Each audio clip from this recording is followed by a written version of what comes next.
એટલે જ કહું તો એક લોન લઈ લેવાની, પણ કોઈની જોડે પૈસા નહીં માંગવાના. કેમ કે જો એ હાલે તો ખરા, પણ જ્યારે પૈસા માંગે ને એવા ટાઈમે માંગે ને કે આપણી જોડે પૈસા ના હોય એવા ટાઈમે માંગે, અને પછી એમ કે લાવો ને લાવો, તો આપણે હોય ના આપણે કઈ ચાલવાના. એટલે એ ટાઈમે છે ને પૈસાની જરૂર પડે ને તો લોન લઈ લેવાની, પણ કોઈની જોડે ઉધાર નહીં માંગવાનું. એવી રીતે આ કોમનું એ નહીં થાય. આપણે છે ને થોડું થોડું કરીને બધું બહાર નાખવાનું નહીં, અને પછી આ રૂમ છે ને ધોઈ સાફ કરી દેવાનું.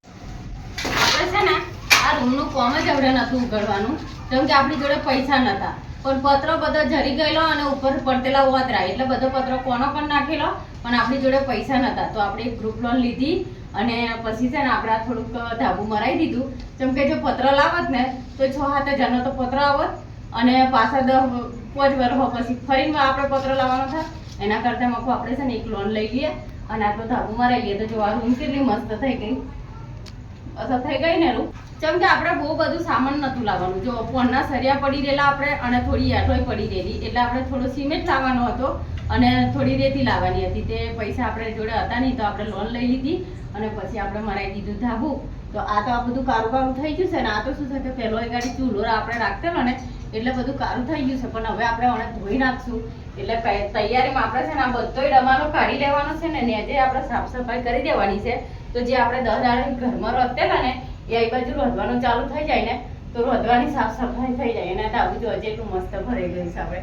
અને રૂમ આપણે છે ને ધાબુ નતું ભરાયું તો નોંચીકડી ઓયડી દેખાતેલી, અને આ ખોલી કાઢીને મોટી બધી રૂમ થઈ ગઈ. તો દાદા તો એવું કહેતેલા કે આટલી મોટી રૂમ, અને આ બધું છે ને આ ડબલા ડબલી જે આપણે જગ્યા નથી ને તે બધું ધાલી દીધું છે ને, આ બધું સામાન બહાર કાઢી નાખવાનું છે. એટલે આપણે રોધવાની આગળ શાંતિ થઈ જાય ચોમાહાની અંદર. તો બધા મિત્રો એવું કહેતેલા કે તમે શું ચોમાહા કોમ લઈને બેઠા છો, પણ જો પૈસા નતા ને મિત્રો એટલે લોન થઈ રહી હવડે આપણે, એટલે પછી હવડે જ આપણે ધાબુ ભર્યું. સાચી જ વાત તમને કહેવાની. તો જો બહારથી આપણે છે ને આજે વહરાત પડતેલો અને બધું પાણી પછી ઘરમાં આવ્યું, અને 2 વહરાત આપણે ઘરમાં પડી જાય, અને પછી આપણે મારી દીધું ધાબુ. તો આ બાજુ છે ને આટલું હવા ઉજાસ માટે રવા દીધું છે આપણે, કેમ કે જગ્યા આપણે હંકડાસની બહુ છે. અને પછી આપણે શું છે કે છેક બહાર જઈએ ને તાને પછી આપણને ખુલ્લું વાતાવરણ લાગે, એટલે આપણે આટલું ખુલ્લું રવા દીધું. અને આ રૂમમાં આપણે ભરી દીધી મસ્ત એવી ધાબાની બનાવી દીધી છે. તો હવે આ જે પ્લાસ્ટર ને એવું કરવાનું છે ને એ તો પછી કરાવીશું. અને આ ધાબુ તમને કેવું લાગે છે એ કોમેન્ટ કરીને કહેજો, કે પતરાવાળી રૂમ સારી કે ધાબાવાળી, એ કોમેન્ટ કરીને કહેજો. અને આજે જ મિત્રો ખોલ્યું છે ધાબુ. તો હવે આજે પ્લાસ્ટર ને એવું કરાવવાનું છે ને એ હવે પાછું નહીં કરાવવાનું, એ આવતી સાલ કરાવવાનું છે. જ્યારે આપણી જોડે પૈસા મળે ને તાને કરાવવાનું છે. તો ચલો આપણે આજે આ કોમ બાકી છે ને એ પાછું આ થોડું થોડું આપણે કરી દઈએ.